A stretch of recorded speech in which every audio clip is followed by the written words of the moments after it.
বন্ধুরা এখানে দেখুন স্পাইরাল টুল নামে একটি টুল রয়েছে। এই টুলের কাজ কি দেখুন, আমি একটি শেপ নিলাম, জাস্ট এটা সিম্পলভাবে একটি শেপ নিলাম।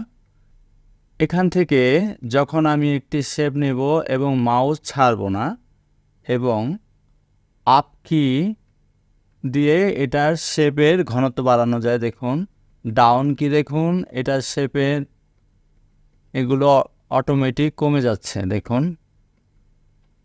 আবার আপনি আপ কি দিন, আপনি এখান থেকে শেপের ফরম্যাট চেঞ্জ করতে পারবেন। আরেকটি জিনিস দেখুন, আরেকটি টেকনিক রয়েছে, সেটি হচ্ছে এই শেপটি আপনি নিলেন, আপনি মাউসটি ছাড়বেন না, আপনি কন্ট্রোল চাপুন, কন্ট্রোল প্রেস করে আপনি এটাকে ঘোরাতে থাকুন, দেখুন আরেকটি শেপ তৈরি হয়ে গেল। এখান থেকে আপনি ক্লিক করে এখান থেকে এটার মেজারমেন্ট চেঞ্জ করতে পারবেন। এখানে ফ্লিপ করা যায়, এখানে আপনি ইচ্ছে মতো মেজারমেন্ট করতে পারবেন। জাস্ট কন্ট্রোল প্রেস করে আপনি এটাকে বিভিন্ন ধরনের শেপে নিয়ে যেতে পারেন। এখন কন্ট্রোল প্লাস মাউস আপনি ঘোরাবেন, ডানে এবং বামে ঘোরাবেন, তো এটার বিভিন্ন মেজারমেন্ট পরিবর্তন হবে, লক্ষ্য করুন। তো এখান থেকে এই ডিজাইনগুলো করে আপনি বিভিন্ন কাজ করতে পারবেন। এখান থেকে আপনি স্ট্রোক, ফিল সব কিছু পরিবর্তন করতে পারবেন, স্ট্রোক বাড়াতে পারবেন। হ্যাঁ, এটা রাউন্ড কাপ করতে পারবেন। এখান থেকে আপনার প্রয়োজন হলো না, এটাকে বাদ দিয়ে দিতে পারবেন। এটা প্রয়োজন হলো না, বাদ দিয়ে দিতে পারবেন। আপনার ডিজাইনের সাথে যা যা প্রয়োজন এখান থেকে আপনি তাই করতে পারবেন। এখন দেখুন রেক্ট্যাঙ্গুলার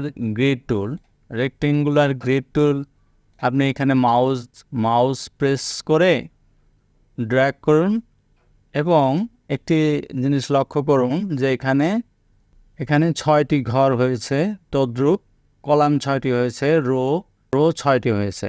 আরেকটা জিনিস করতে পারেন, এখান থেকে আপনি মাউস ছাড়বেন না, আপনি উপরের arrow, up down arrow click করুন, দেখুন আপনার নিচের রোগুলো বেড়ে যাবে, বাড়বে, কমবে।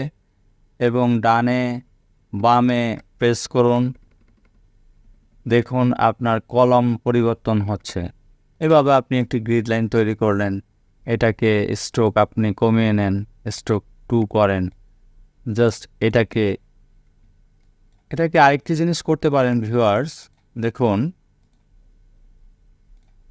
এটাকে জাস্ট আমি ফিল করলাম, একটি কালার ফিল করলাম, পাথ ফাইন্ডারে গিয়ে এখানে জাস্ট শেপ করে দিন, একটি ফরম্যাটে চলে যাবে। এখানে আপনি কতগুলো কলাম, রো চান এখান থেকে নির্ধারণ করতে পারেন। এখান থেকে আপনি নাম্বার প্রেস করে এখান থেকে করতে পারেন। দেখুন কালার একটি ফিল করুন, কালার ফিল করার পর আপনি পাথ ফাইন্ডারে গিয়ে ডিভাইড করে দিন, এটা ভাগ হয়ে যাবে। এখন মনে করেন যে এটা ভাগ হয়ে গেলে আপনি এখানে আলাদা আলাদা কালার ফরম্যাটে যেতে পারেন, আলাদা আলাদা কালার দিতে পারেন। জাস্ট আমি বোঝানোর জন্য দিয়েছি। এখানে আপনারা দেখবেন যে বিভিন্ন ধরনের ডিজাইন যদি আপনার প্রয়োজন পড়ে তখন করে নেবেন। এরপর দেখুন পোলার গ্রিড টুল, এটা দিয়েও আপনি সেম কাজটি করতে পারেন। আপনি শিফট চেপে ধরুন, এটা আপনার মেজারমেন্ট ঠিক থাকবে, আর শিফট না চাপলে আপনার ইচ্ছে অনুযায়ী এটা হবে। শিফট চাপুন, আপনার মেজারমেন্ট পরিবর্তন হবে না। এখান থেকে আপনি একই কাজ করতে পারেন, মাউস ছাড়বেন না, না ছেড়ে আপনি এখান থেকে অ্যারো কি দিয়ে এটা বাড়াতে কমাতে পারেন, ডান অ্যারো, হ্যাঁ বাম অ্যারো দিয়ে আপনি এটার বিভিন্ন শেপ বাড়াতে কমাতে পারেন। দেখুন মাকড়সার জালের মতো তৈরি হলো। এখান থেকে আপনি ডিভাইড করতে পারেন, প্রত্যেকটা পার্ট আপনি পাথ ফাইন্ডার থেকে ডিভাইড করতে পারেন। দেখুন আমি ডিভাইড করে নিয়েছি, এখান থেকে জাস্ট আমার প্রত্যেকটি অংশ ডিভাইড হয়ে গেছে,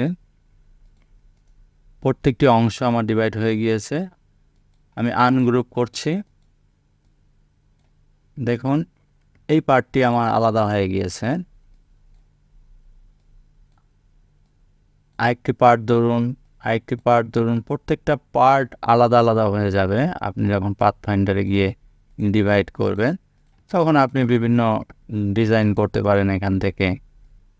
সো আজ এই পর্যন্তই, ভালো থাকবেন।